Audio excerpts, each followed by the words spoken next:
Please welcome Kim Marsh.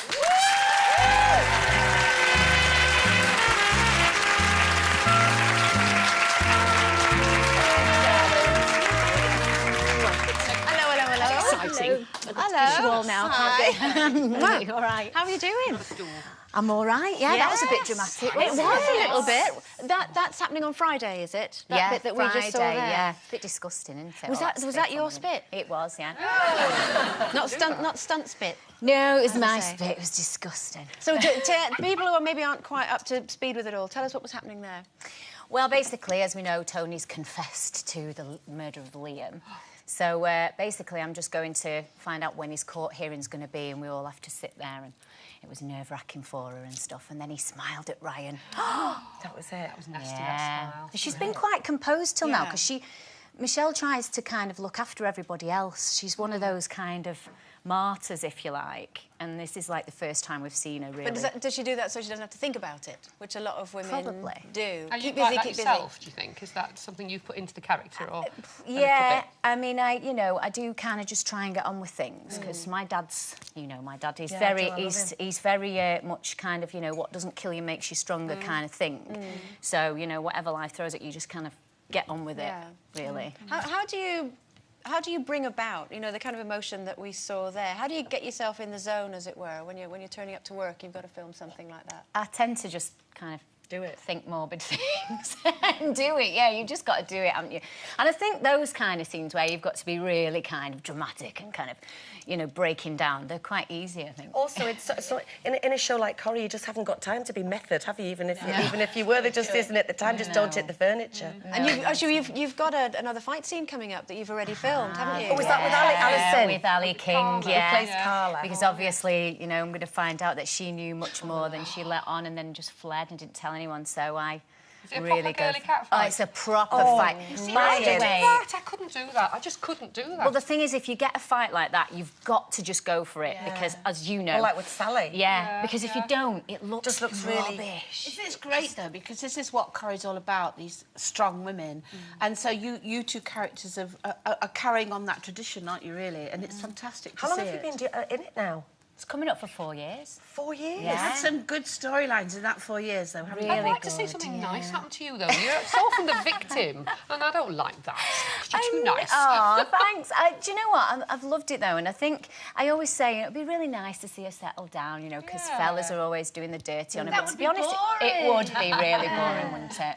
Can't she become a singer so you can get a few tunes in every episode? Well, she came in as a singer, didn't she? And then we've never seen her talk about it or anything since. But from your point of view, it must be lovely as well, because for the past 4 years you've had a little bit of stability. The difference between doing something like Corrie and, being a pop star and travelling all over the place, it must be good for you as a little family unit. It's great, It doesn't take me away from, I'm with them all the time, which obviously being on the road, especially when you're kind of promoting a single, you've got a 6-week period where you're just constantly away doing things, and it just didn't suit me at all. Do you miss it, though, ever? Well, I'm really lucky because I still get to sing a lot. I do lots of charity events and things like that. So I get to do it now because I want to, and rather than because I've got to kind of do it to promote myself. But would you like to be in a musical?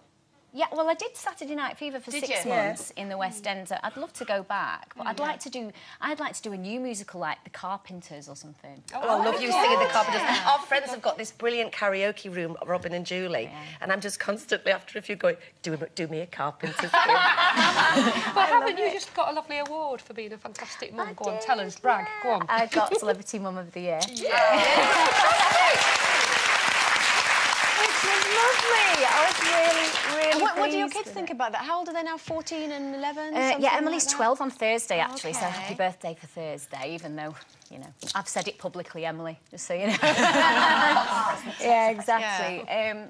Well, they love it, and they just, when I told them, they're like, well, you are the best mum, That's nice. So I suppose, you always think your mum's the best, don't you? And, we were talking there about Katie Price is obviously a single girl now. Do you think it's true that you have to be on your own to find yourself, or do you think you can do it within a relationship? I think Yeah, you can, but I think in the public eye it's very difficult.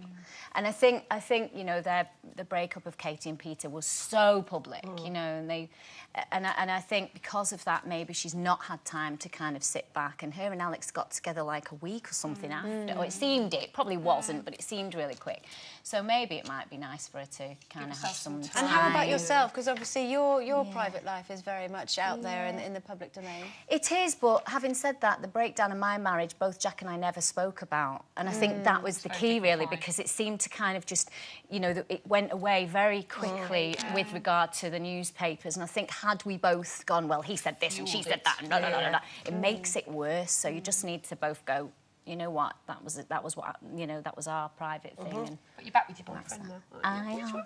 Yes, I am. He's watching. I bet. And how are things for you now? Because, you know, you've had a tough old year this year. I really have, yeah. I've had a really, really bad year, but it's on the up, and that's the main thing. And I want to take an opportunity to thank everybody, because we really did have so much support from the public, and emails and messages, and also doing the Tonight Show was a really great thing to do, because I've had you know, a lot of emails from charities that apparently got an email from Tommy's yesterday saying that they'd had so many people ring them on the back of that show to want to donate and to help with the charity. So that, to me, was... To turn such a negative, horrendous experience into something positive, really, yeah. And if it can help anybody else, and if it's raising money and people are phoning, then that's great. So thank you for that. Okay, we're really, really pleased for you that things are on the up. Good luck with Corrie. You're fab on it. We all enjoy seeing you. It's Kim Marsh, everyone.